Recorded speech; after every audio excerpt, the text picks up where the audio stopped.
Ok, ativistas, esse é mais um podcast. Estamos hoje aqui com a presença de Milene Barbosa, que é presidente da UESP, a União dos Estudantes Secundaristas Potiguares, e com Dário Barbosa, que é da executiva da CSP com Lutas, né? O Dário já esteve aqui em outros programas nossos, falando sobre a greve da educação, e hoje nós vamos bater um papo sobre o novo ensino médio. Antes da gente encher-os de perguntas, né? Queria que vocês falassem um pouquinho aí o que é a UESP, onde atua. Depois o Dário fala aí o que é a CSP. Tem uma porrada de gente aí que nos assiste que talvez não entenda as nomenclaturas, né, e as entidades. Explica aí para nós. Tá. Então, a UESP, a União dos Estudantes Secundaristas Potiguares, é uma entidade estudantil que atua no movimento secundarista, então dos estudantes de ensino médio, fundamental, em defesa da educação pública. E hoje eu presido essa entidade, então eu sou presidente, mas eu também componho a diretoria de políticas educacionais da União Brasileira dos Estudantes Secundaristas, pelo movimento Rebeles. Então, na prática, estamos aí na luta pela educação pública e é isso. Dário Barbosa. Ok. Então, essa discussão é legal porque a CSP com Lutas, né, que também tem movimentos populares no seu interior, condena, existe, inclusive, tem, junto com outros movimentos estudantil, inclusive entidades estudantis, e com outras entidades no Brasil inteiro, um manifesto para que seja revogado esse novo ensino médio e não fazer mudanças, né, como o governo agora apontou, daqui a 60 dias, está suspenso durante 60 dias para ver o que vai fazer. Então a CSP, juntamente, se soma às outras entidades pela revogação desse ensino médio e que se abra um debate com os pais, com os alunos, com as entidades universitárias, com as escolas, com as universidades, com os pais, inclusive, com ciência e tecnologia, os cientistas nas áreas sociais, inclusive, para que se possa ter outro projeto. Bacana. Também estamos aqui com o João Paulo, nosso membro efetivo aqui da POTI. Fala, galera, beleza? Estamos aqui para conduzir esse debate aí sobre o novo ensino médio, né? O que muda, o que altera a vida dos estudantes, quais são as perspectivas aí dos estudantes, das entidades, né? Se revoga, se consegue revogar, se deve, se não deve, se aprimora. Vamos debater aqui vários temas aqui em relação ao novo ensino médio, para entender melhor o que ele é, né, e por que ele é tão nocivo assim para os estudantes, para as escolas públicas. Vamos embora. Manda aí a primeira pergunta. Meus queridos, primeiro eu queria agradecer aqui a presença de Milene e de Dário e já pedir para as pessoas que estão assistindo para não esquecer, dá o joinha no vídeo, comenta, compartilha, que ajuda bastante a gente aqui a divulgar o canal. É um espaço, né? O podcast é um podcast da POTI Comunicação, um espaço aberto aqui para os movimentos sociais, os ativistas, os sindicatos, para que a gente possa ser mais uma voz aí, ampliando a luta dos trabalhadores e da juventude, tá bom? Joga logo a batata quente aqui para vocês resolverem aí o abacaxi. O Dário não gosta muito de abacaxi para descascar, vou arrumar um para ele agora. Milene também. Pra gente que tá chegando agora, abre o vídeo, tá todo mundo falando sobre o novo ensino médio, e acho que é difícil entender o que é isso. Eu mesmo fiz ensino médio tem uma porrada de tempo, né? Na minha época era uma coisa, hoje parece que é outra. Então eu queria que vocês pudessem aqui pontuar quais são as principais mudanças. Era quadro de giz ainda, né? É verdade. Mas tinha já a lousa chegando. Mas quais são as principais diferenças entre o antigo modelo que a gente tinha de ensino médio e esse modelo de ensino médio, chamado novo ensino médio, que foi aprovado pelo Temer, no governo Temer? O que muda? Quais são as principais diferenças? Por que ele é ruim? O que ele afeta e piora as condições nas escolas públicas e não torna a educação tão atrativa, nem a escola atrativa para os estudantes? É isso. Você quer começar? Nossa. Primeiro, assim, João Paulo, na verdade, a educação sempre foi motivo de mudanças na elite brasileira, evidentemente, e nos governos brasileiros. Olha só. O que fazer com gerações e gerações de mulheres e homens, de jovens, né, quando estão na idade de produzir riquezas para o trabalho? Então, o modelo de acumulação, isso historicamente, o modelo de acumulação de riqueza nesse país tem um controle das elites.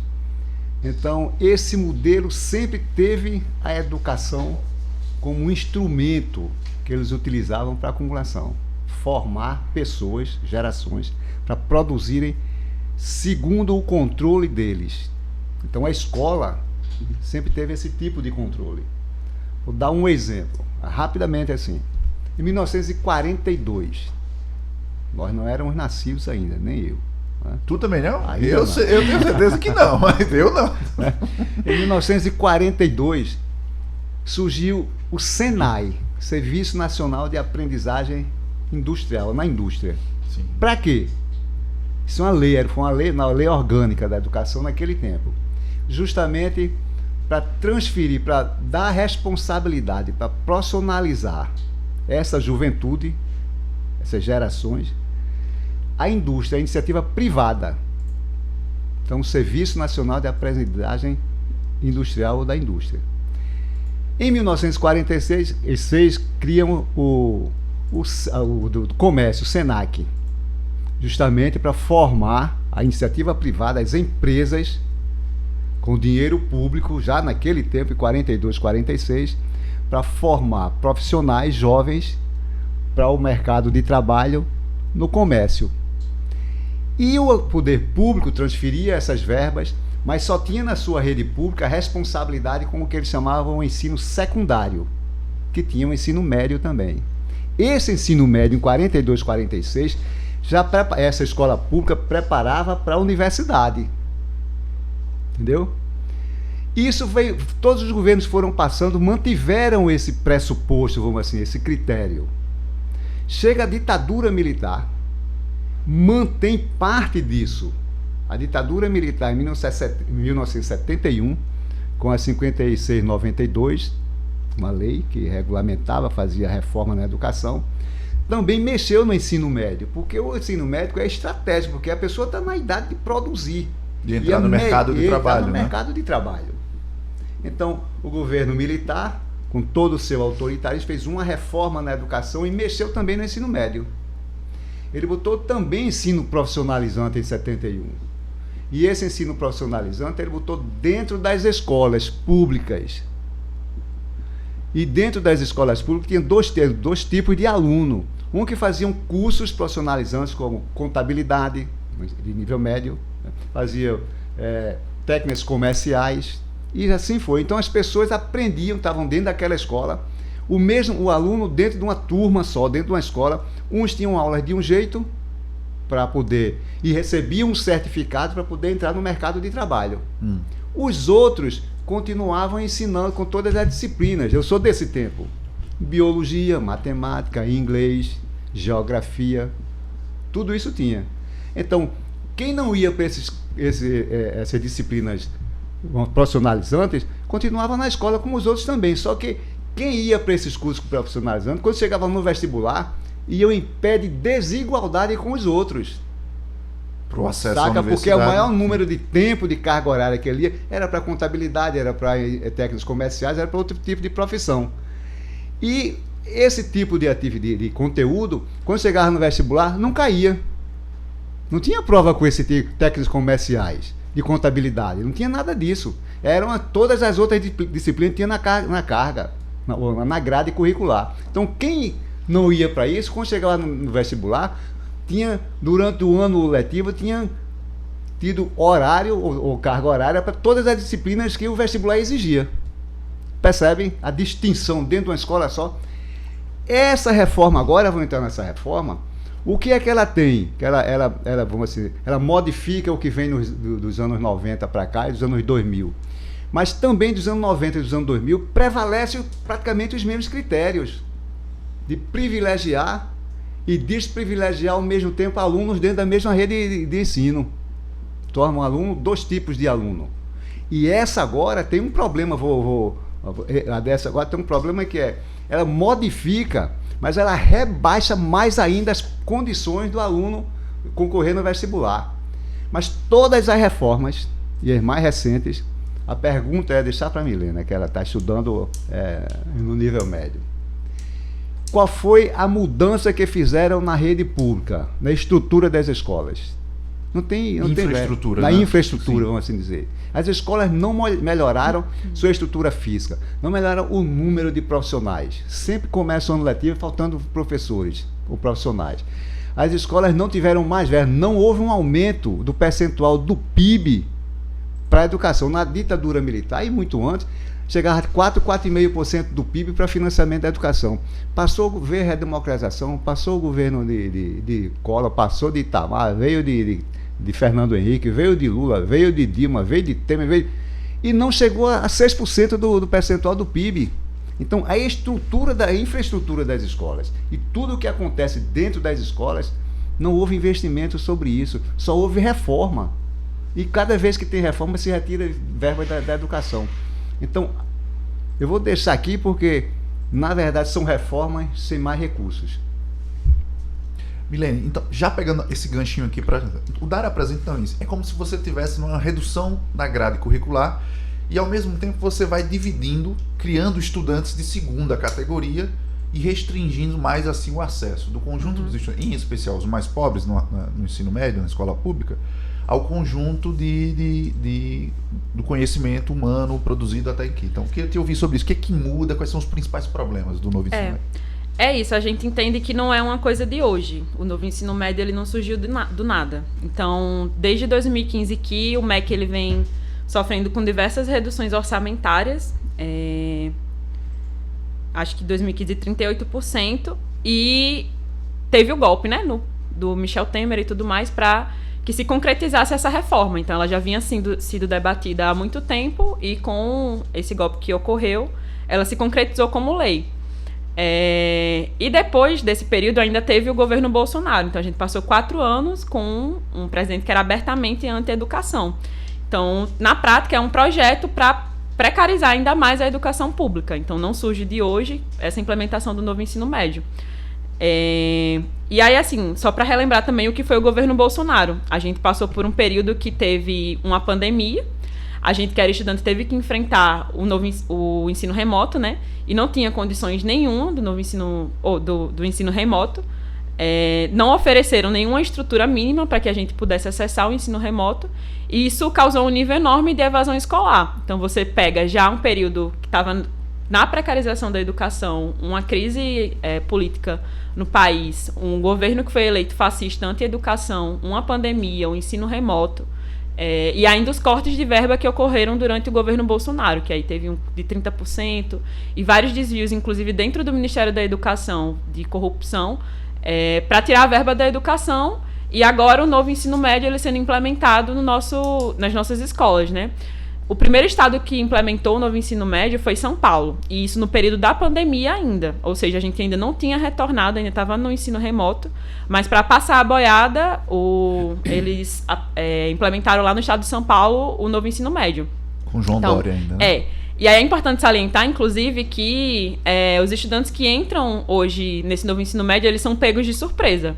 Primeiro que eles não participaram do debate sobre o que era o novo ensino médio ou se eles queriam que isso fosse aprovado para eles, né? Inclusive, houve as ocupações de escolas lá no período de 2016 contra esse novo ensino médio, porque não perguntaram pra gente se era bom ou se era ruim, o que é que a gente achava. E aí teve resistência, mas por ser um governo golpista, essa reforma ela passou. E aí não perguntam para os estudantes, não perguntaram para ser implementado esse novo ensino médio. Então, ele chega como uma promessa para a gente, porque o que eles prometem é um ensino integral, passar o dia na escola, você sair com um currículo mais atrativo para o mercado de trabalho, então com esses cursos, milhares de cursos profissionalizantes, que na prática não tem conteúdo base nenhum, inclusive para os próprios professores, porque os professores eles não são formados nesses itinerários para dar aula. Ele possibilita que professores sem licenciatura deem aula. Então, assim, é você colocar uma pessoa que cria o conteúdo da cabeça dela para um estudante que está aprendendo e está na sua idade de conhecimento, assim. E a gente tem uma realidade totalmente precarizada nas estruturas das escolas. Então, o que era o ensino médio antigamente e o que é hoje? A gente acha que o ensino médio antigamente era ruim também. Não vou mentir, porque não era o mais perfeito, mas por causa da falta de investimento que se tem todos esses problemas históricos do nosso país na educação pública. Mas o novo ensino médio, ele piora a níveis assim, absurdos o ensino no nosso país. Tanto que o estado do Rio Grande do Norte é o estado que tem o pior ensino médio público do Brasil. Sério? É. Então o novo ensino médio, ele promete... É curioso, desculpa, mas é no estado governado por uma professora. Pois é.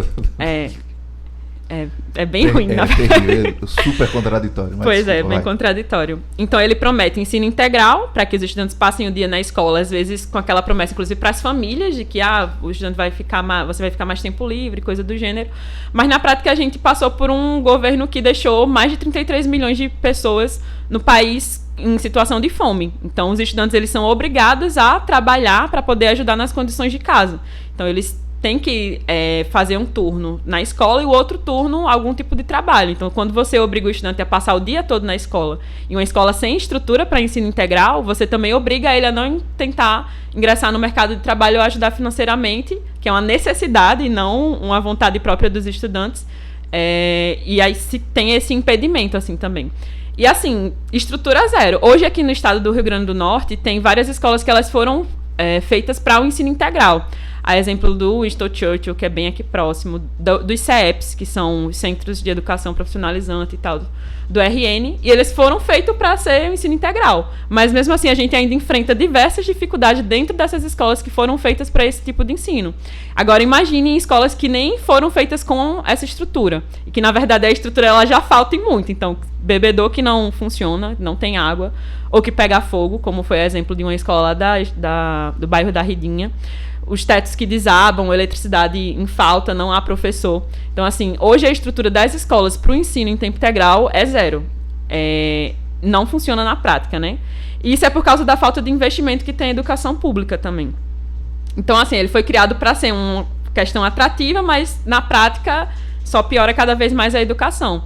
E aí até mesmo sobre a questão dos itinerários, porque o que é que eles brincam com os estudantes? Porque para mim é uma brincadeira de mau gosto você chegar para um estudante e dizer que ele vai poder escolher o futuro dele a partir daquele itinerário, aquela trilha, aquele caminho que ele escolher, aquele curso. E no final das contas na prática isso não é verdade, porque eles dizem que era o máximo, né, 12 itinerários formativos para cada escola oferecer. Então, 12 cursos profissionalizantes para cada escola oferecer, mas as escolas, a grande maioria, só estão conseguindo dar 2 itinerários formativos. Então, para o estudante escolher entre 12 e 2, é uma discrepância muito grande de você escolher sobre o seu futuro. E aí você está fazendo em um ano, em uma escola, um curso, e no outro ano você muda de escola e vai ter que fazer outro curso. E aí, essa linha, esse caminho que eles dizem que o estudante ia travar e tal, para construir um currículo mais atrativo, para construir o futuro melhor no que ele queira, também se desconcretiza nesse passo que não funcionam os itinerários formativos no novo ensino médio. Então, assim, a diferença do antigo para o novo, o antigo é ruim, esse é pior, mas a gente vê que tem sido, assim, imediato a revogação pelas condições atuais desses exemplos que eu trouxe, assim. Deixa eu só... Vai, não, Tá. Ímpar. Olha só, primeiro para quem está nos assistindo, né, se você for profissional da área da educação ou se você for estudante, comenta aí qual é a dificuldade que vocês estão vivendo aí nesse novo ensino médio, para que a gente possa aqui responder os comentários depois, tá?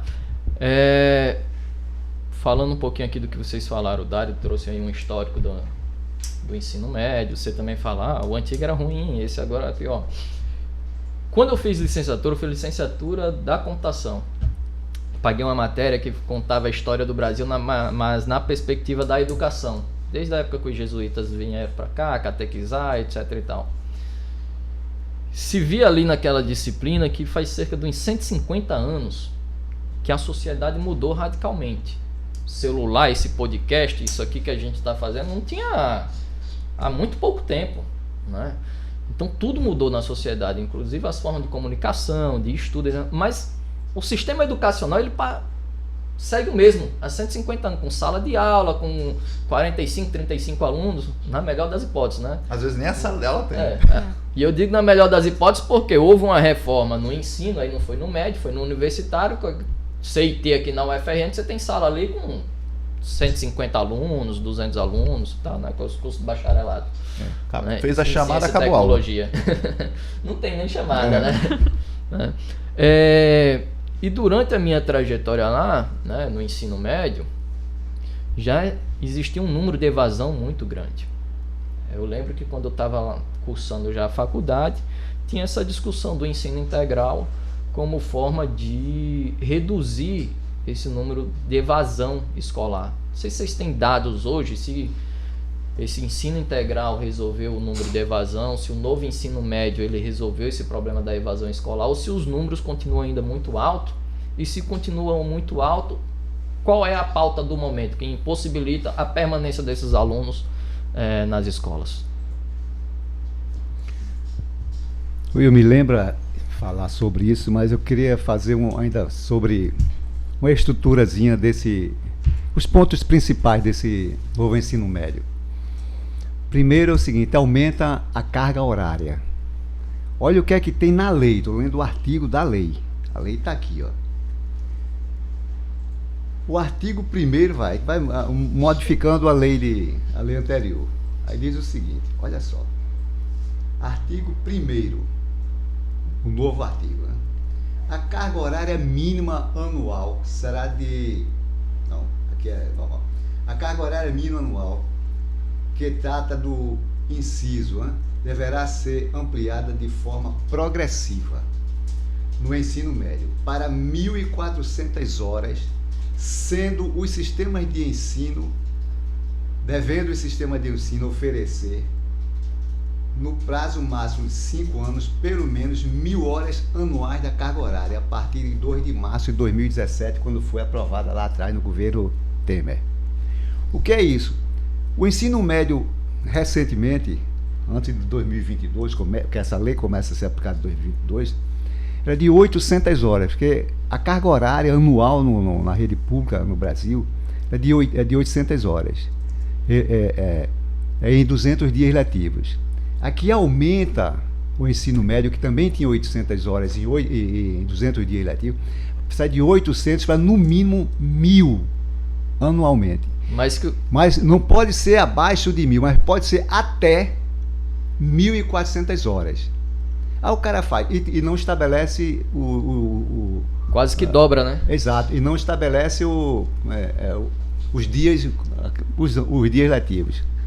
Não diz que são 200. Qual é o problema disso? O problema disso é o que Milena falou. O problema disso é que essa lei já aponta para isso que você falou, que é a escola por tempo integral.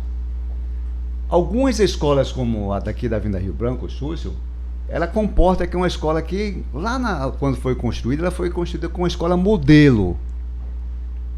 Então, o Ateneu, mas todas as escolas que vieram depois, muitas décadas depois, elas são escolas nos bairros, na periferia, e elas não têm aquela estrutura. E elas vão comportar alunos passarem o dia todo, com profissionais, inclusive, que só tem um vínculo protegido por lei. O outro não, a outra jornada que ele dá, não tem o mesmo valor, o salário dele não é o mesmo valor do vínculo que ele tem estatutário, concursado. É bem menor. E ele não tem vínculo nenhum com aquilo ali. Eu estou colocando isso por quê? Porque uma das alterações é o aumento da hora. O segundo é que só tem 3 disciplinas que são obrigatórias: português, matemática e inglês. Matemática porque tudo que você faz na vida, você precisa de matemática. Você vai descer um degrau, você sabe a velocidade, o ritmo que vai impor e mais ou menos calcula os degraus. Vai sair daqui para ir para ali, você sabe quantos passos você vai dar. Então precisa de matemática. Português é a língua nativa. Então todo mundo se comunica. Inglês porque tudo hoje em dia, os computadores, essa coisa, tecnologia do mundo, é tudo em inglês. O restante não é obrigatório. O restante se dilui, ou pelo menos está aqui, com uma carga horária reduzida nos itinerários, ou que eles chamam tudo agregado. Então ele faz linguagem e suas tecnologias. Percebe? Aí vem matemática e suas tecnologias, ciências da natureza e suas tecnologias, ciências humanas e sociais aplicadas, formação técnica profissional. O que fizeram com biologia? Biologia, quando chegar no Enem, não vai se orientar por aqui. O Enem, quando for fazer, as provas vierem do Enem, não vão se orientar por isso aqui. Porque aqui praticamente não tem biologia, praticamente aqui não tem sociologia, não tem filosofia, porque não é obrigatório. Não tem geografia, não tem história, porque eles não são obrigatórios. Só obrigatório mesmo, só português, matemática e inglês. O restante aqui, elas estão diluídas aqui nesse conjunto aqui, nessas áreas. A turma que é professor hoje dessas áreas, estão dando aula de quê? Aí é que vem a história, uma boa pergunta. Porque esses professores de biologia, de sociologia, filosofia, educação física, educação física e geografia e história, eles serão obrigados, dentro dos itinerários formativos que a escola ia escolher, junto com os alunos, que os alunos fizeram a opção pelas suas habilidades, pelas suas competências, o que está dizendo na lei, né? Então o professor vai se ver obrigado a ministrar aulas em conteúdos que ele não conhece, que ele não foi preparado nas universidades para dar esse conteúdo. Por isso que a própria lei diz o seguinte, que não precisa ser uma pessoa doutorado, licenciatura, basta, a lei diz, basta ter notório saber daquilo que vai dar para o menino. Então, um professor de história que não conhece de tecnologia, evidentemente que a escola vai procurar outra pessoa que tem uma relação com as novas tecnologias bem avançada, do que um professor de 50 anos de história e geografia ou de educação física. Saca a substituição dos professores, o início da não utilização dos professores formados pelas universidades?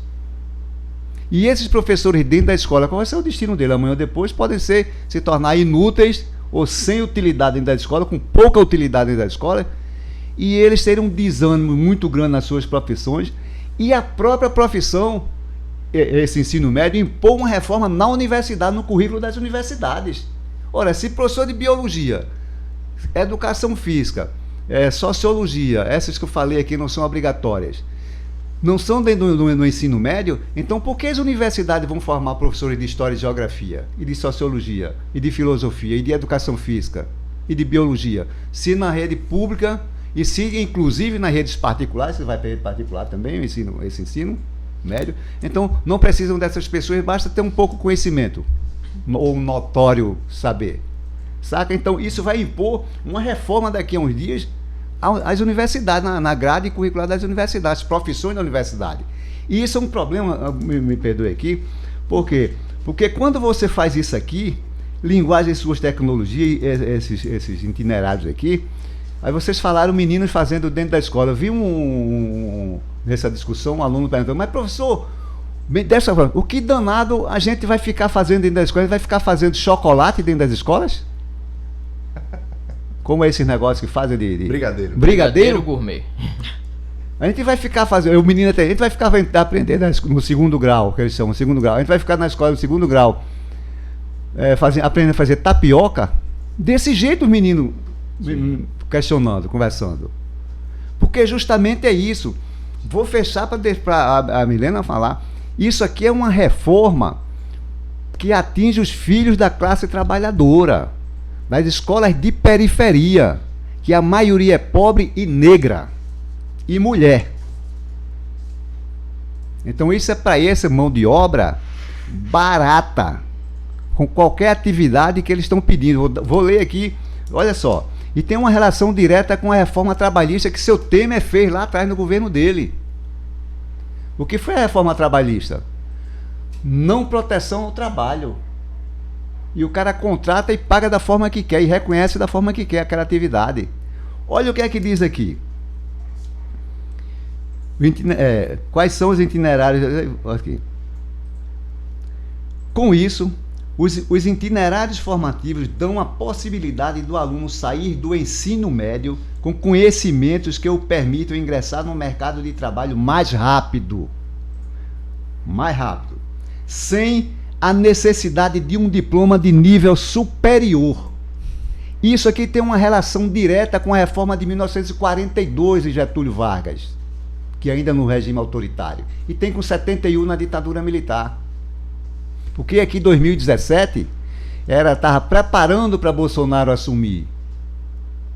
Então aqui tem uma visão autoritária e uma discriminação dessa juventude mais pobre para ir direito à universidade. Você quer trabalhar? Arrume qualquer tipo de diploma que a escola lhe dá. Agora você não vai concorrer no Enem para entrar na universidade para sair um doutor.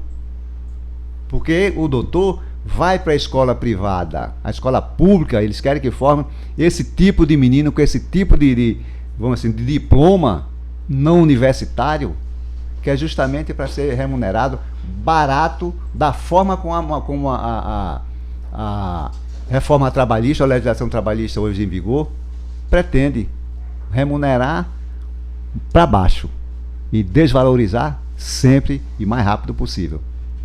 Milena, eu acho que daqui da mesa, quem mais sabe onde o sapato aperta é você, que você é estudante, né? Eu acho, já sentia isso lá na minha época de estudante, né? Eu ainda sou estudante, mas superior, mas na minha época de secundarista. Eu entrei no IFRN e estava assim numa efervescência do desenvolvimento tecnológico. E lá na época todo mundo queria trabalhar com tecnologia, né? É tanto que a gente falava assim, cara, tem que incluir dentro da grade curricular, não só dos IFs, mas do ensino médio como um todo, a matéria de programação. Que o futuro daqui a 10 anos, isso foi há 15 anos atrás, daqui a 10 anos vai ser tudo tecnológico. A gente discutia lá a internet das coisas, que é o que a gente vê hoje. Fechadura que você abre pelo celular, né? Motos elétricas que você acompanha tudo pelo celular. E a gente fechava, cara, isso aqui vai ser tudo com programação. Se hoje a turma tem dificuldade em utilizar smartphone, quanto mais todo mundo vai ter que ser programar. A gente não conseguia vislumbrar que ia ter aplicativos muito intuitivos, que é só tu clicar o botão. É verdade que tem uma turma ali por trás que programa.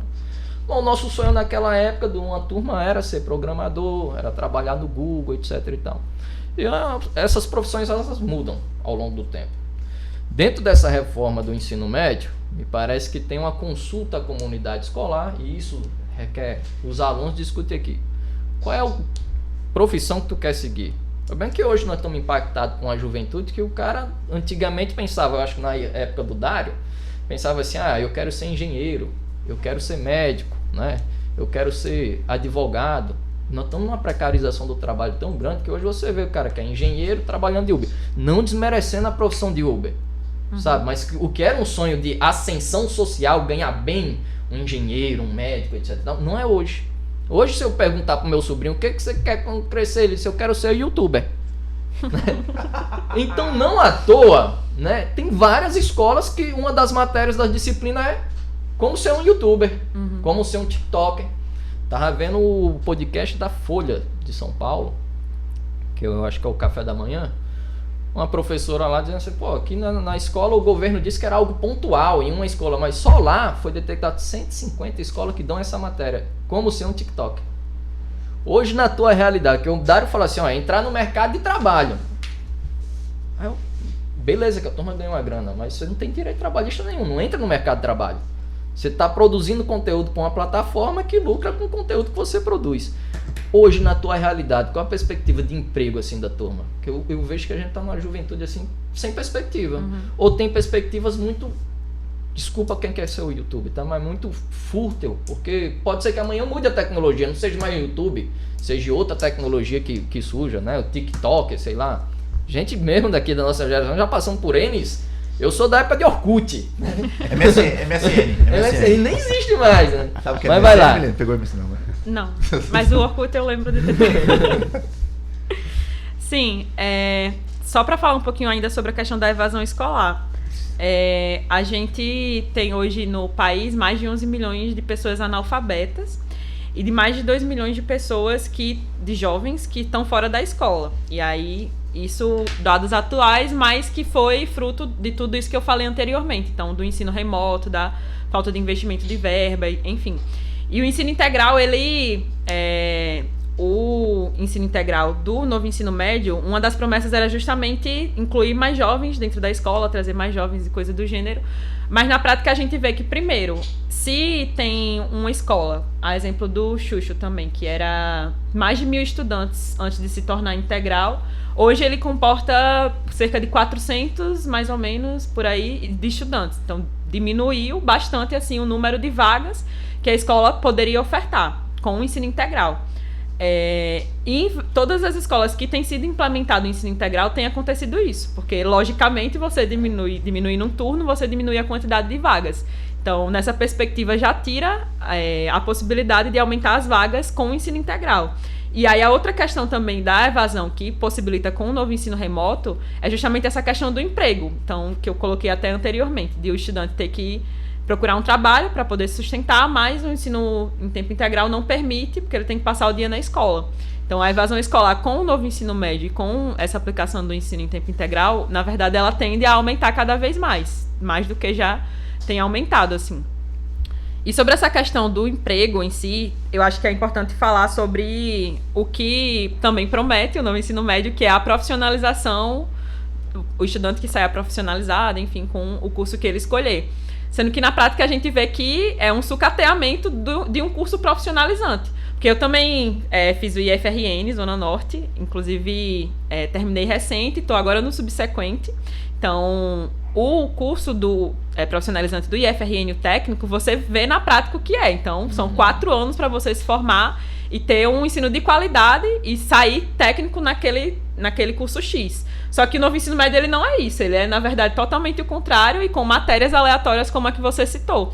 Só que isso está muito atrelado também à própria uberização do trabalho, porque hoje a gente vê que tem isso que você colocou, né? Que você tem a perspectiva de ser Uber, mas não tem de ser engenheiro. Porque a forma com que se organizou hoje o sistema de trabalho possibilita com mais facilidade que você seja Uber do que você tenha um doutorado ou arrume um emprego digno. E o novo ensino médio é isso, porque o que é senão hoje as escolas privadas não terem implementado o novo ensino médio, nem os institutos federais, mas as escolas de rede estadual elas terem implementado.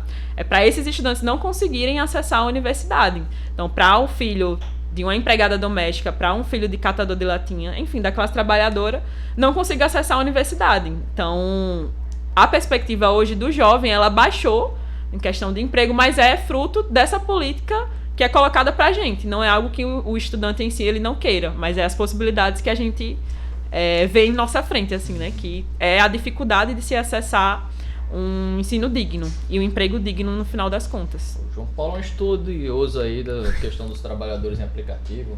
No doutorado de estudos da mídia aqui da UFRN, a pesquisa é sobre comunicação sindical e capitalismo de plataforma. E aí envolve a organização dos trabalhadores de aplicativo.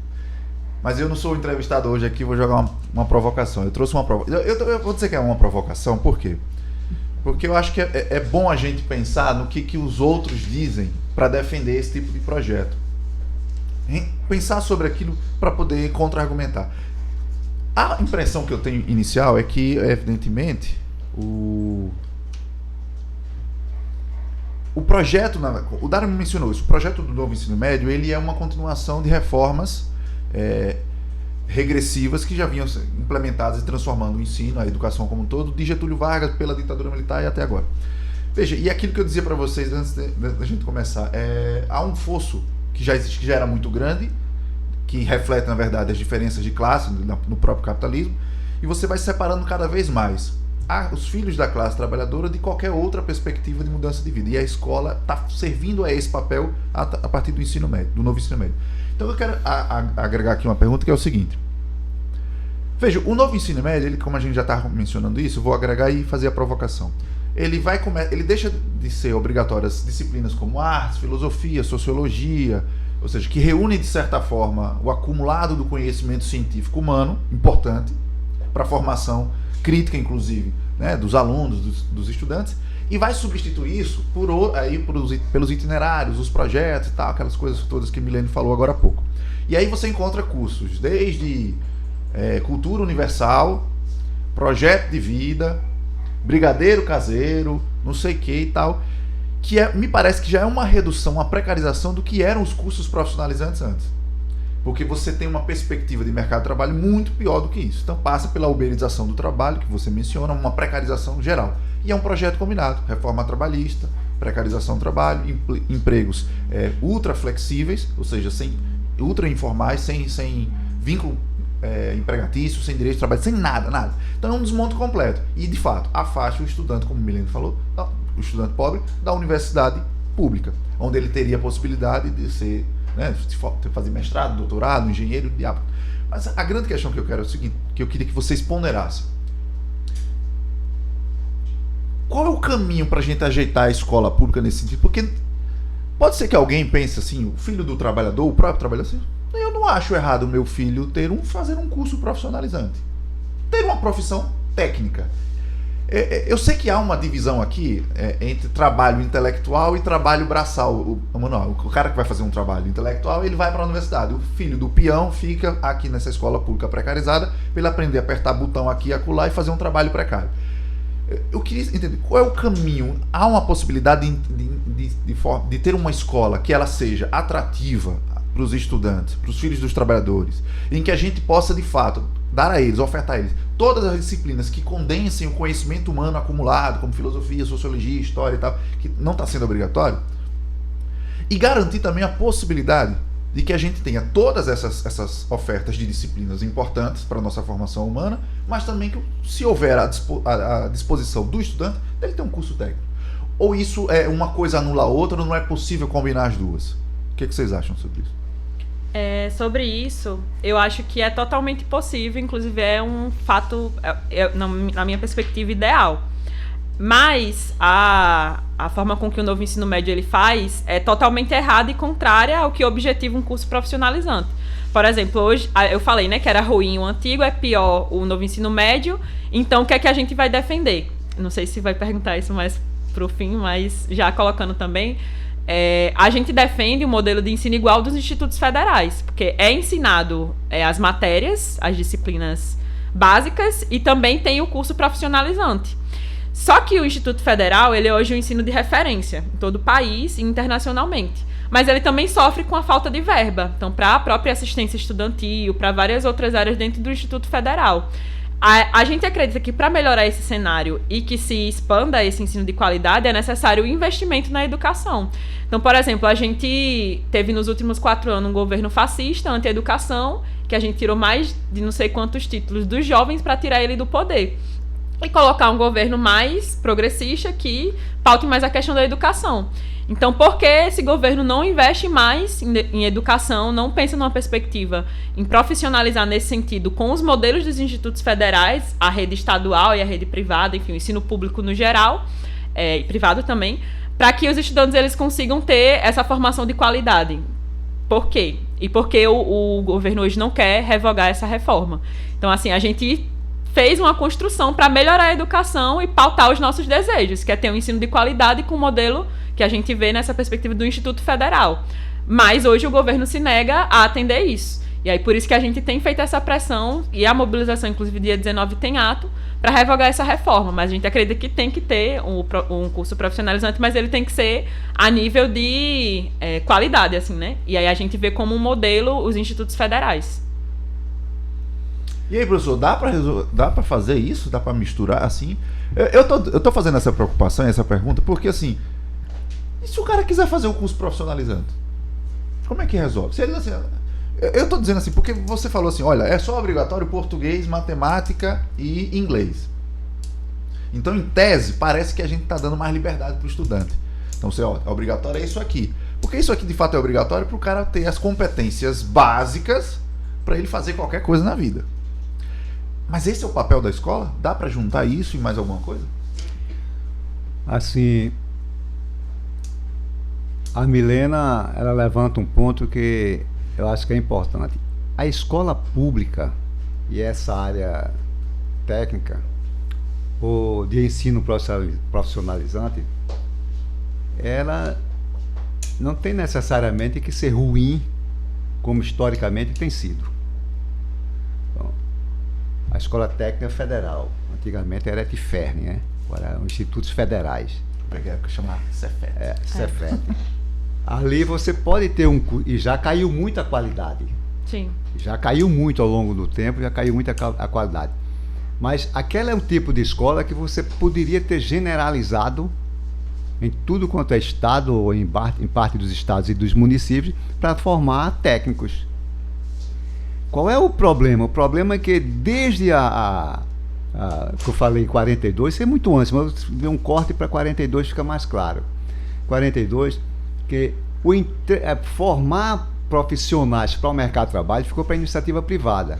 Foi Senac, naquele tempo, e o Sesc. Depois da ditadura militar, botou dentro do curso de segundo grau, como chamar, de nível médio. Botou essas profissões tudo lá dentro. Então, na verdade, elas não... Todo de 42 para cá, entrando pelo governo da ditadura dos anos 70, né? E hoje, os que passaram nos governos anteriores mais recentes, e esse novo ensino médio, quando se discute o mercado de trabalho, os meninos, essa juventude, ela tem um conhecimento muito mais débil. Nem se compara, desde 42 até hoje, tudo que se falou, ou seja, a escola tentou formar na questão profissionalizante, ele é inferior ao que está na escola técnica. Sempre foi inferior. Por quê? Porque não investiu na educação para isso. A escola técnica é um tipo de escola separado, vamos assim, da rede pública comum da educação no Brasil. É separada, ela é diferenciada, vamos assim dizer. Mas aquele tipo de escola poderia ter se proliferado no país inteiro. Você vê, não há uma deficiência, pelo menos ela me corrija, de quem saía do antigo Cefet, quem ia para o vestibular.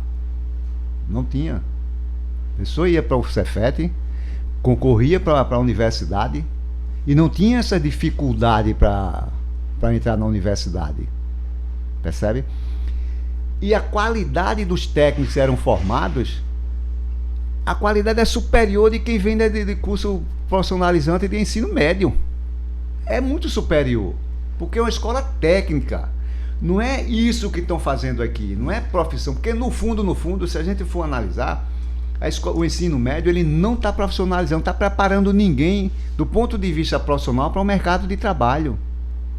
Ele está legalizando os requisitos que o empregador, que a empresa, que o capital privado está exigindo para o sujeito trabalhar.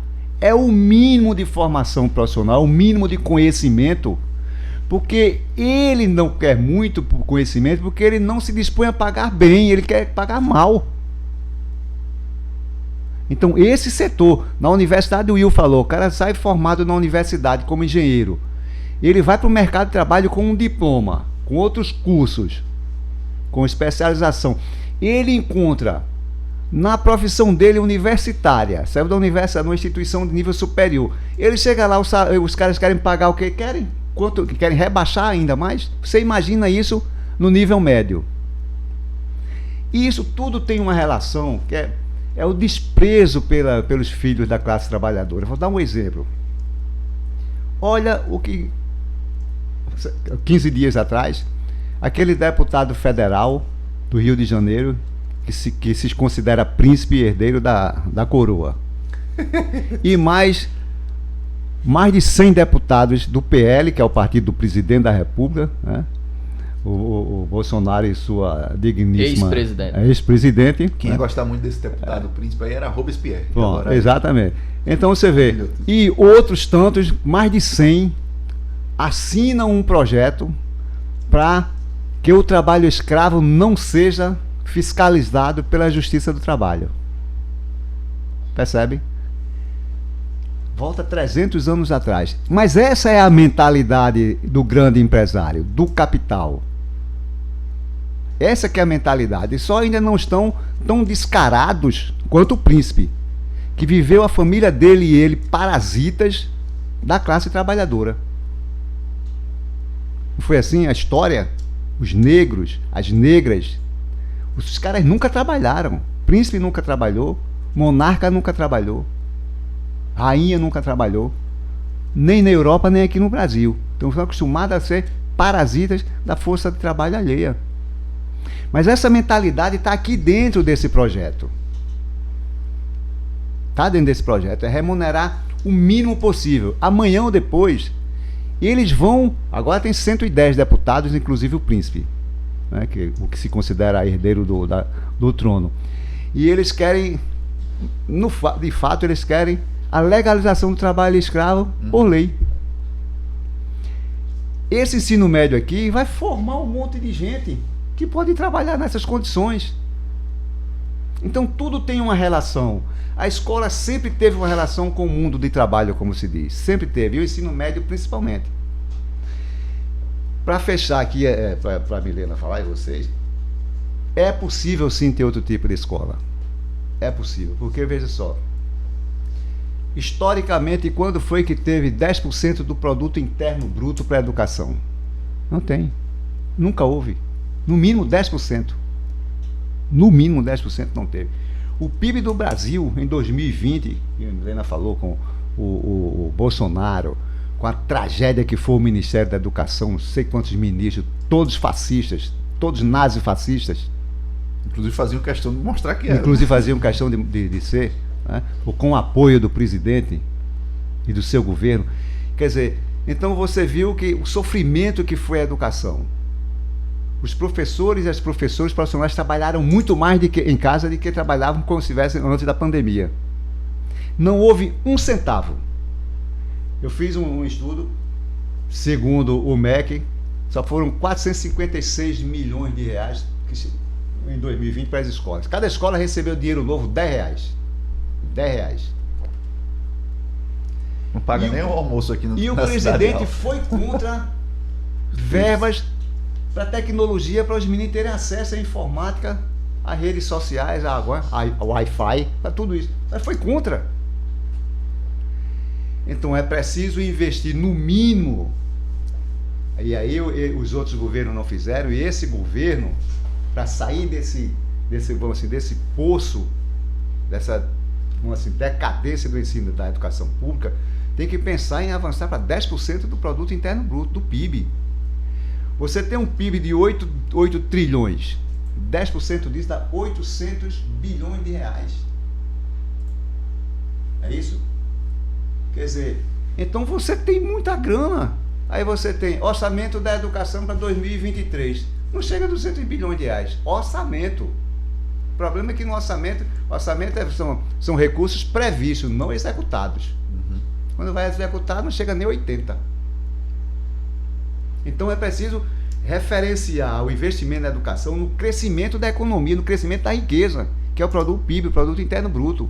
Se ficar à mercê do orçamento, o orçamento sempre é inferior o percentual, a quantidade de recursos ao PIB, então a escola vai cada vez mais afundar, inclusive a profissionalização, né, com o ensino geral, vamos assim, da humanidade, da civilização, produziu dentro da escola, e mais a questão técnica e científica. Se não tiver investimento, meu amigo, é disso pra pior. Veja isso aqui rapidamente, já que não tem uma outra pergunta, importante. Eu ia localizar aqui um negócio, tá? Faça. Porque eu acho que a gente tem uma questão aqui que eles já começaram a adiantar. O governo suspendeu, mas que nós queremos revogar. Então a gente começa a entrar numa... E Milene falou do dia 19 e tal. Então nós entramos numa questão que é o seguinte: ok, é ruim, suspender. Não vai revogar, não. Mas é um capítulo aqui que a gente vai explorar com calma. Diga aí. Inclusive a minha pergunta agora ia desembocar nisso, né? Quem estiver nos assistindo, que eu vou falar agora é divisor de água, que nós estamos num momento muito polarizado na política. Não é que derrotamos Bolsonaro nas urnas que essa polarização terminou, ela segue. Né? Inclusive com esses elementos de ultradireita aí que estão no parlamento, etc. Tem uns até que estão fora, né? Que nem o saudoso Largatixa aqui no RN, né? Mas ó, eu não tenho político de estimação. Se você que está nos assistindo aqui concordar comigo, já curte aqui o canal para acompanhar a nossa linha de raciocínio aí nos próximos capítulos desse podcast. E se não concordar, comenta aí. E aí o Will não tem mesmo não político de estimação não. Ele só confia nos dentes dele, e os dentes mordem ele ainda. Exatamente. Só confio nos meus dentes. Às vezes eles me mordem. Viu dizendo isso aqui por mim. Cara, você teve ali os governos do PT, né?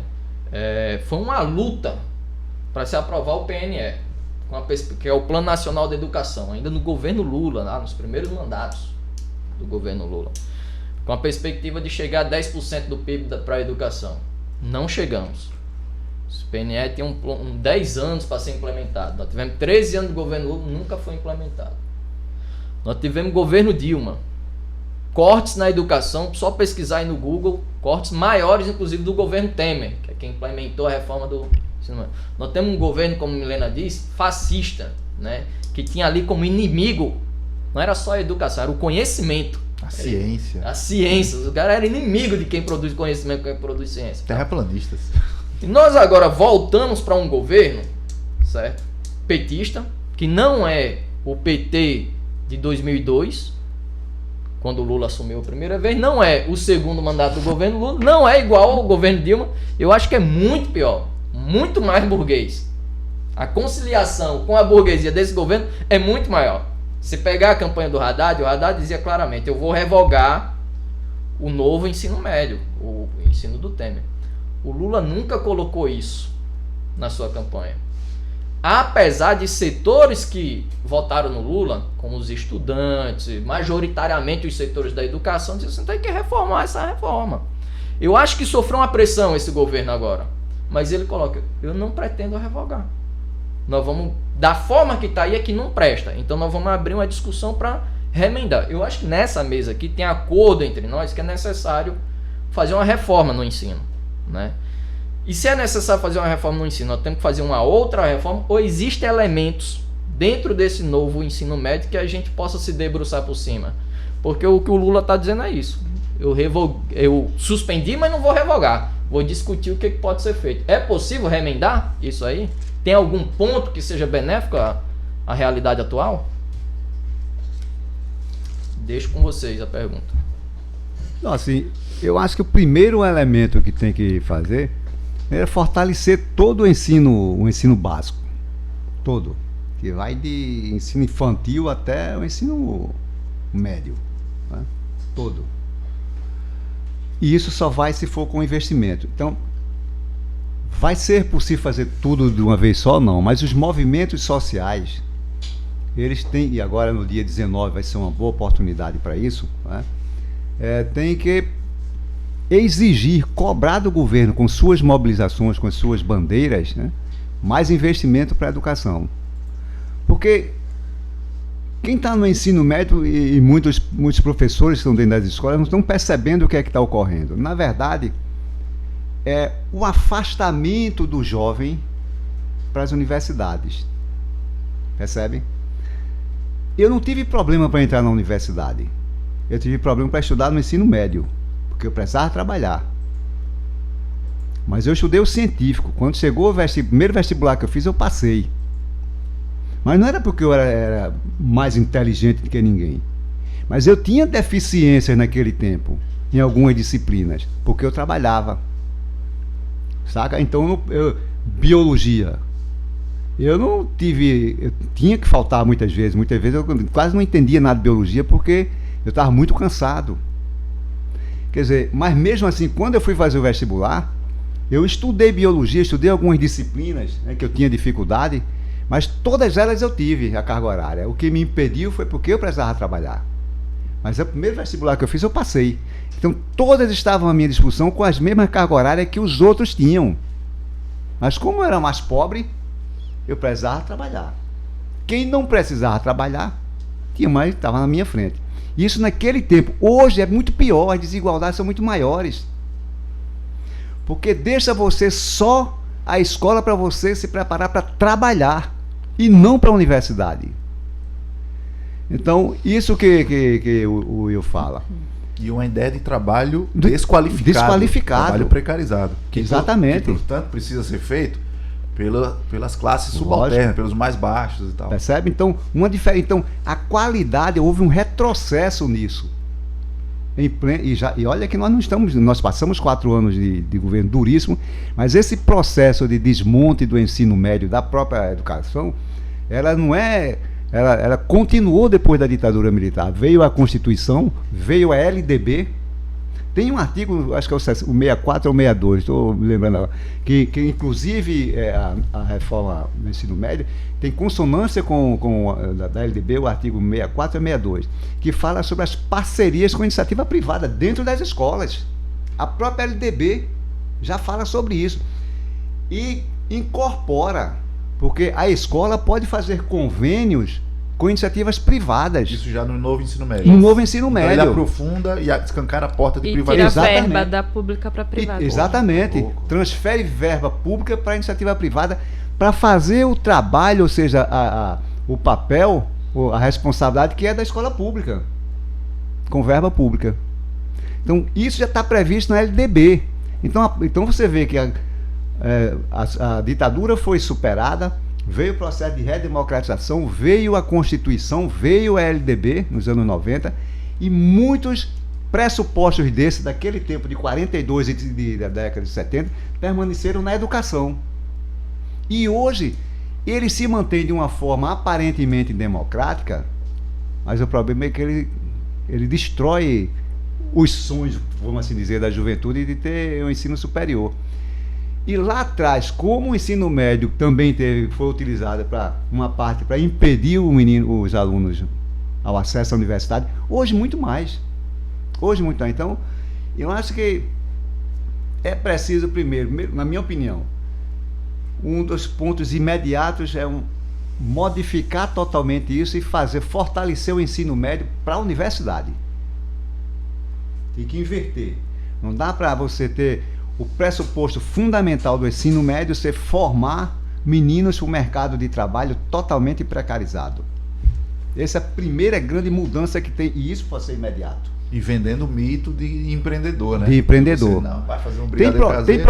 projetos nesses itinerários formativos, ou na opção que o menino tem para a sua educação. Não tem esse de brigadeiro não sei de quê, que vocês falaram? Né? Brigadeiro caseiro. Brigadeiro caseiro. Tem não sei o que, Minha Vida. Projeto de vida. Projeto de vida. Tem um que é o cara ficar rico.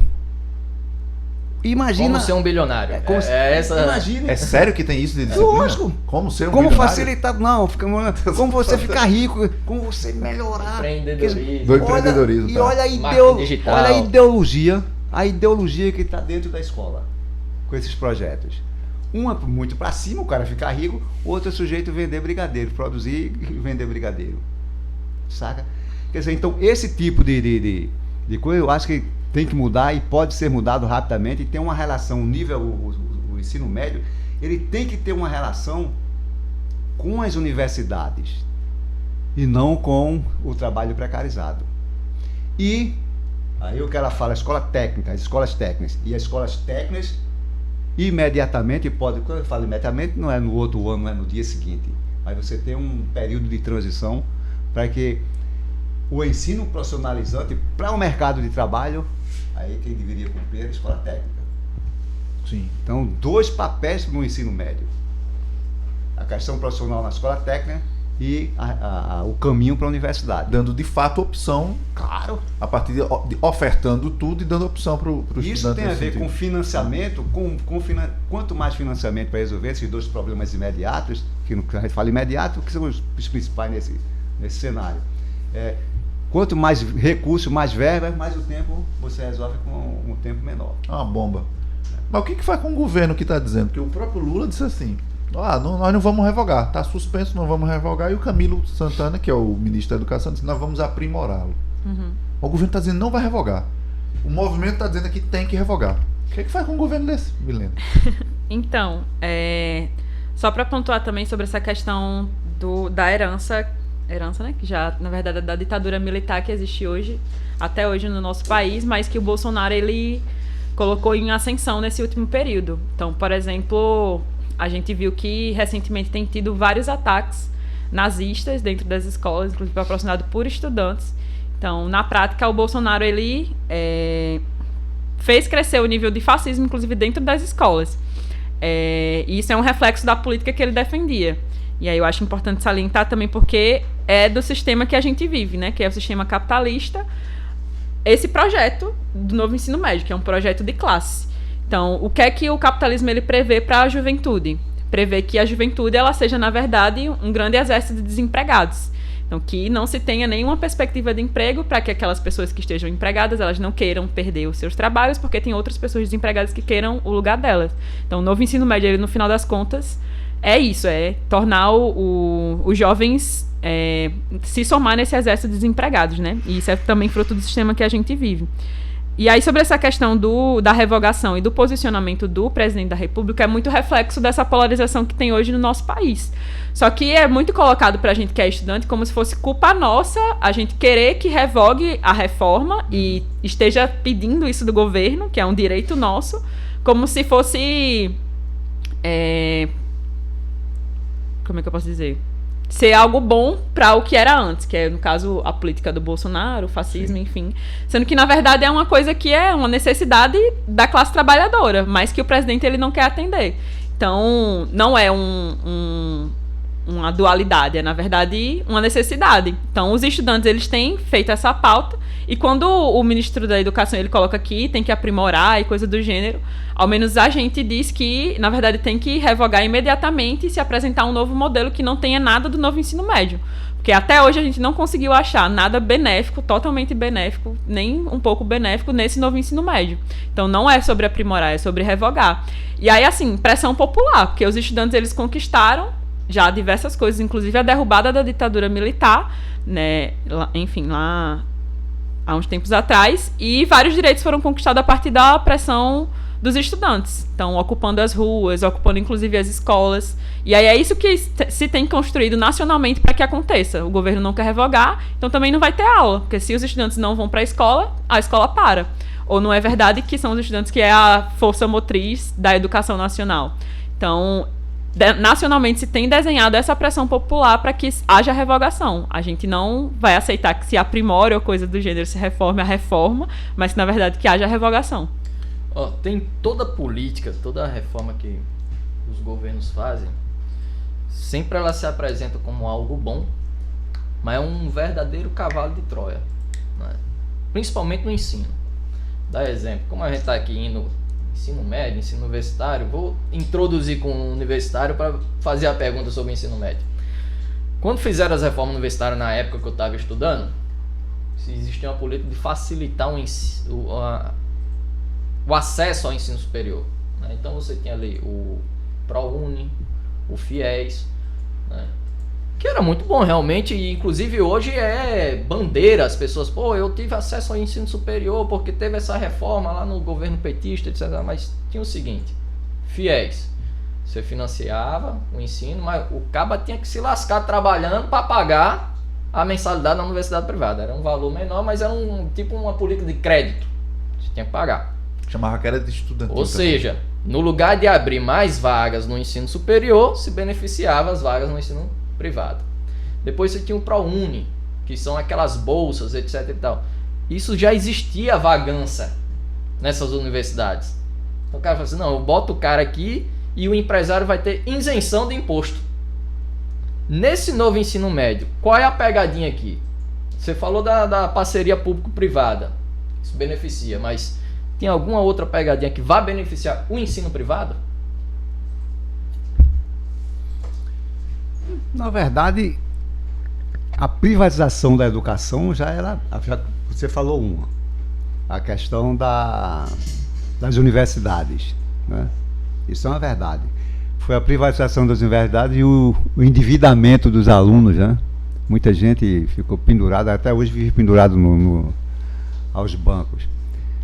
Mas, Will, qual é o problema disso aqui? O problema disso aqui é que o processo eu falei, é o 62 ou 64, um dos dois. Entendeu? Se eu estava lendo sobre isso, da privatização.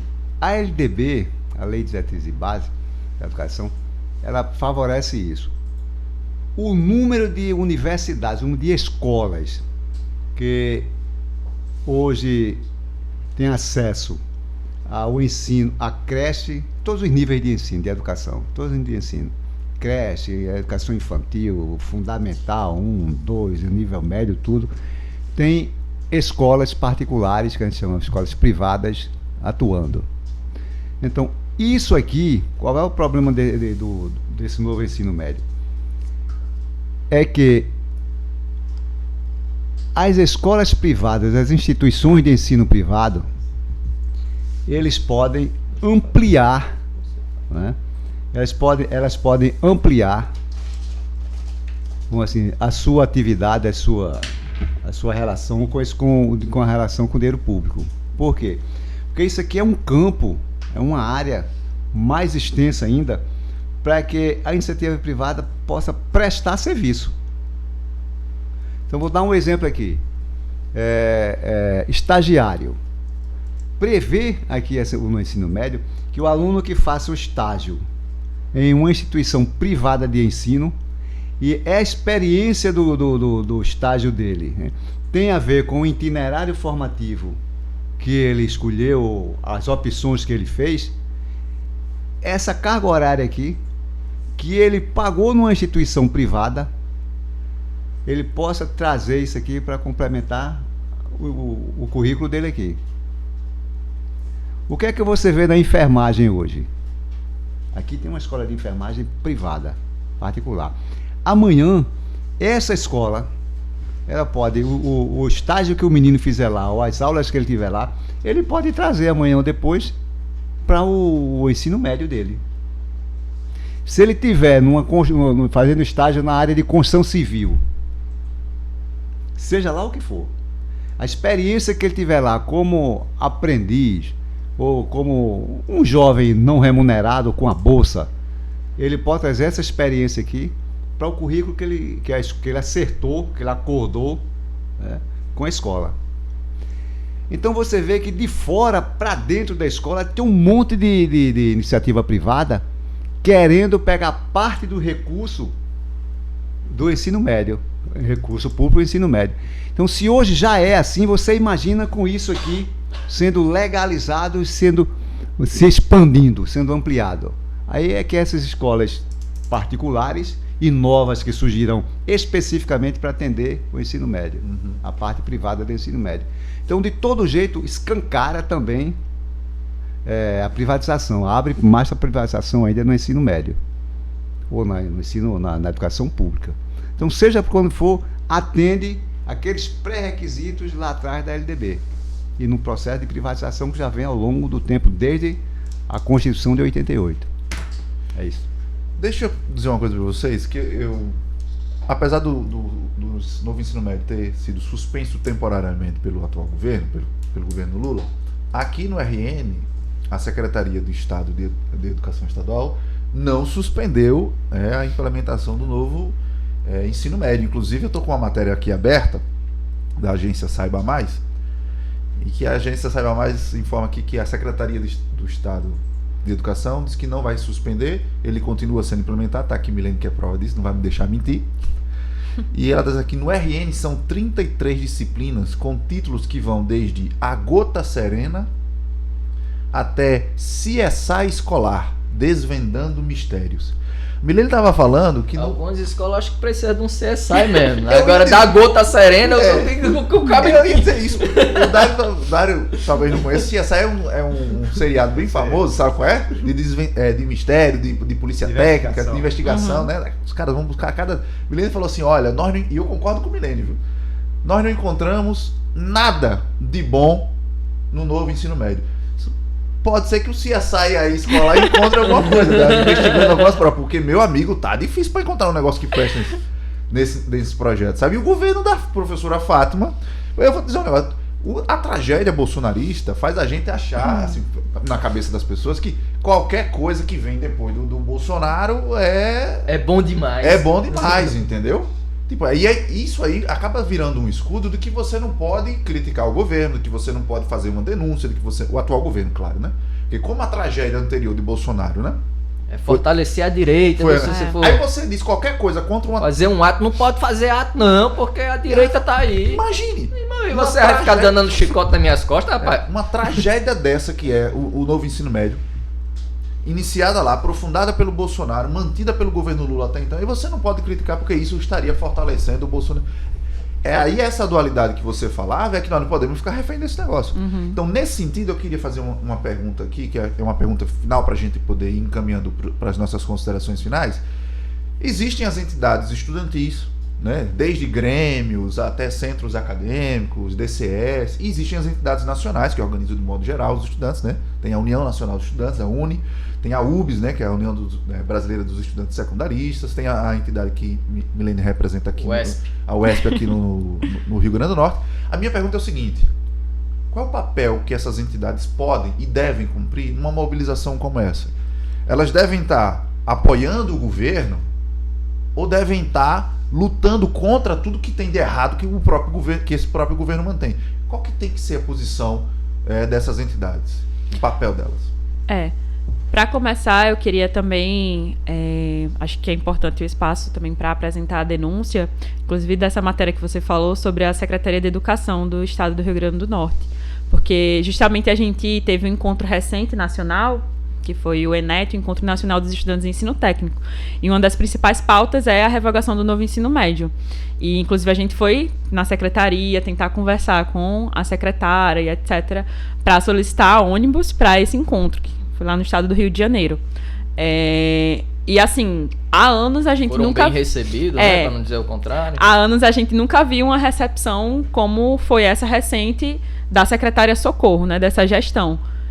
Que o segurança ele apontou a arma na cara de diversos estudantes. Então, assim, pra gente, às vezes não tem como não questionar ou como não denunciar esse tipo de posicionamento. É um governo do PT, do estado do Rio Grande do Norte, é uma secretária que é do PT também, mas a recepção com os estudantes, o recebimento é com agressão e repressão, porque querendo ou não foi uma ameaça, né? Bolsonarista. Pois é, então não tem como a gente não questionar e nem apresentar esse tipo de denúncia com uma situação dessa.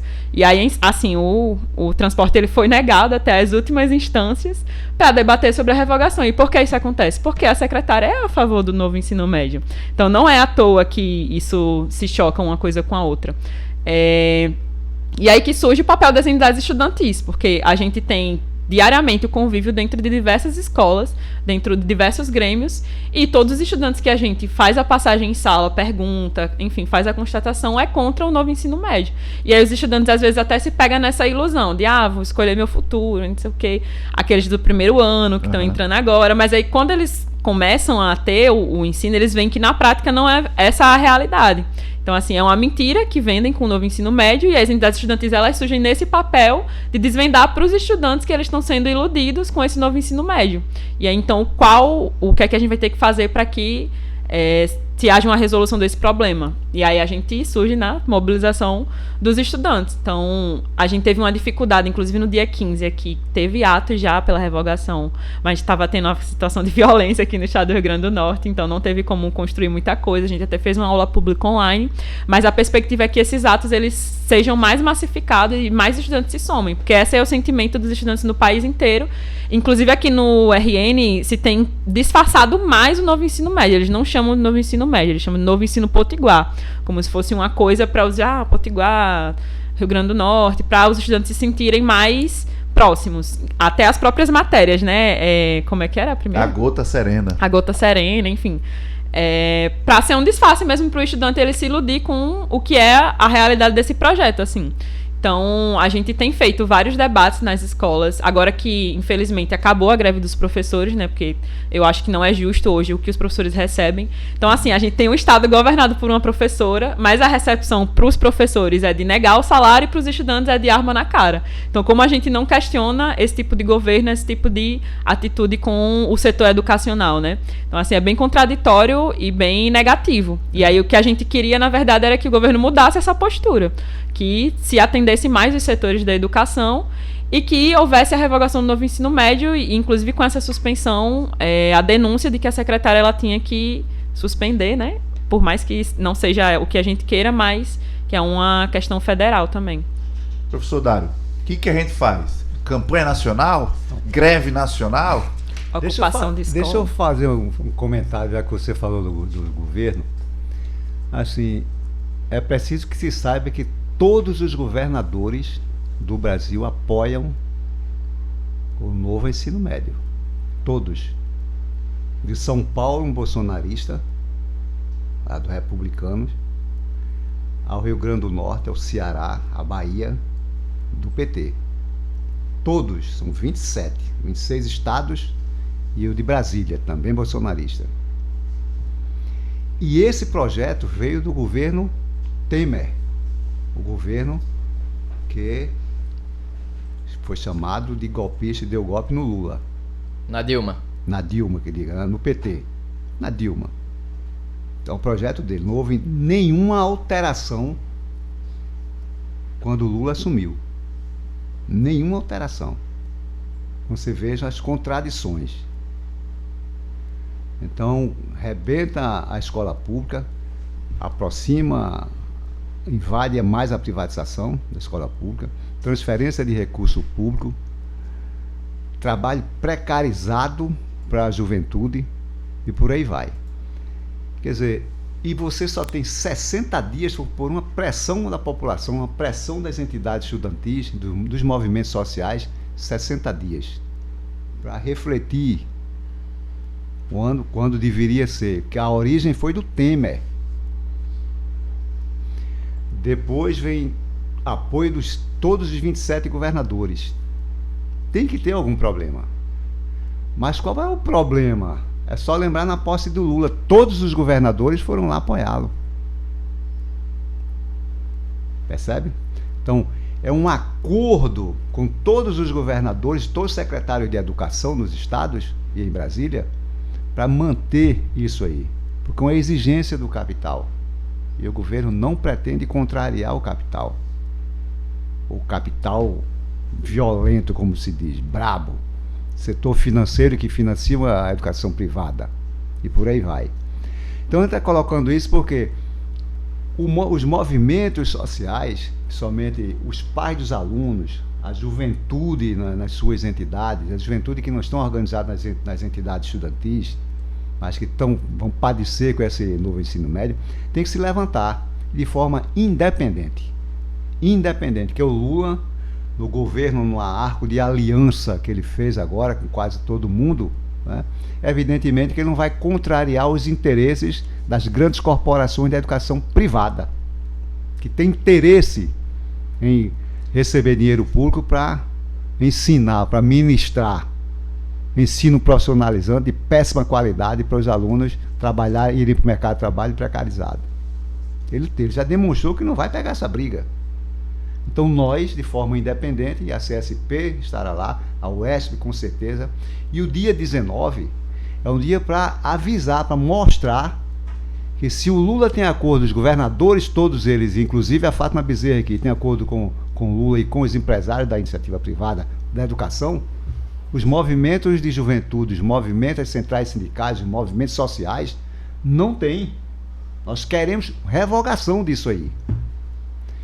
Porque, inclusive, Milena, me corrija, o dia 19 nós deveríamos, inclusive, ter um dia de luta pela educação, como sempre foi feito historicamente. E você, jovem, eu mais velho, esses meninos aqui, sempre lutamos em defesa de uma educação pública de qualidade. Porque nós pagamos impostos. Mas nós temos que acrescentar, olha a decomposição da educação pública nesse país, ao que ponto chegou, né? E avançou com os 4 anos de governo Bolsonaro, que incentivou a violência e a aproximação com o nazifascismo. Agora nós temos que lutar pela vida dos nossos alunos, inclusive das crianças. Então o dia 19 é um dia de luta pela revogação, deveria ser, do ensino médio, mas também um dia de defesa da vida das crianças ou dos estudantes, ou quem vive dentro das escolas. A defesa da escola pública agora sai do conteúdo pedagógico e sai, inclusive, mantém o conteúdo pedagógico, mantém mais financiamento para a verba, a infraestrutura física, essas coisas todas, mais professores, mais profissionais, e incorpora a defesa da vida das crianças e dos estudantes, não só das crianças, mas de todos os estudantes. Então acho que isso contra o neofascismo. Então acho que esse elemento é fundamental, porque nós precisamos que a população também comece a discutir, e a juventude, a sua autodefesa. Tem que discutir nas escolas, a escola tem que discutir como se organizar de forma preventiva para evitar os ataques nazistas. A comunidade, a escola vive dentro de uma comunidade. Então a comunidade, os pais, os alunos, os primos, os avós, nós temos a obrigação de começar a fazer essa discussão em assembleias populares, a defesa da nossa escola e dos nossos alunos, que são filhos nossos, são netos nossos, e são crianças. Então não pode esperar uma iniciativa apressada, pouco refletida, bota a guarda municipal dentro das escolas municipais como o Álvaro Dias quer. Isso só resolve? Não, resolve o debate.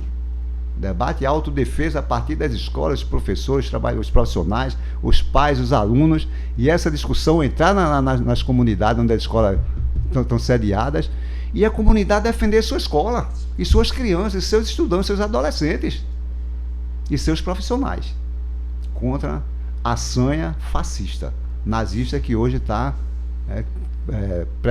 querendo ganhar um setor da juventude através do ódio e da violência. Tá, gente, olha só, vocês falaram aí do dia 19, para quem está nos assistindo, tem gente do Brasil todo aqui assistindo a gente. Então, vocês que não são do Rio Grande do Norte, entra aí nas redes sociais das entidades estudantis, sindicais, professores, para ver onde vai ter ato dia 19. E aqui eu quero que vocês socializem aí pra gente, onde vai ter ato aqui no Rio Grande do Norte dia 19, para quem está nos assistindo, que mora aqui no RN, quiser acompanhar. Já faz o chamado. Já faz o chamado aí.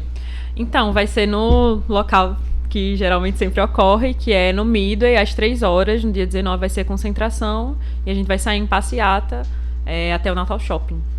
Então é isso, galera. Ó, dia 19, Midway, se encontra lá para lutar em defesa da educação. Nós chegamos num momento, João, do vídeo, que aqui pelos gráficos que a gente olha, a turma começa a sair, assiste, até chegar esse momento que eu digo uma palavrinha mágica. Mas não sai agora não, porque eu tenho um recado importante aqui no final. Palavrinha mágica é considerações finais, gostaria que vocês fizessem, né? Acho que foi bacana aqui o papo, estamos com 1h20 já, para não cansar quem nos assiste. Boa parte do acesso é pro celular, o cara já deve estar cansado aí com o celular na mão. E os dados foram embora, né? Hã? E os dados do plano vão embora. Os dados móveis, né? Quem começa aí? Dário ou Milena? Pode começar. Não, primeiro, acho que esse debate é um debate fundamental, que tem a ver com os profissionais, mas tem a ver com a juventude. Um país, um governo tem a obrigação de oferecer futuro para essas gerações. E se depender da escola pública, ela oferece muito pouco. Muito pouco. Então é preciso que a juventude, que os pais, os alunos, os profissionais se mobilizem, se juntem, os movimentos sociais, por uma agenda totalmente diferente dessa que está colocada no ensino médio ou na educação brasileira. Para que tenha mais investimento, no mínimo, essa palavra de ordem, essa bandeira tem que ser resgatada, no mínimo 10% do PIB, que o PIB quase todo vai embora para os mais ricos, para os banqueiros, para as grandes empresas. Então é preciso que todos nós estejamos unificados, juntos, nessas mobilizações, como no dia 19, para que possamos ter futuro para essas gerações que estão hoje na escola pública. É isso. Bem, Dário.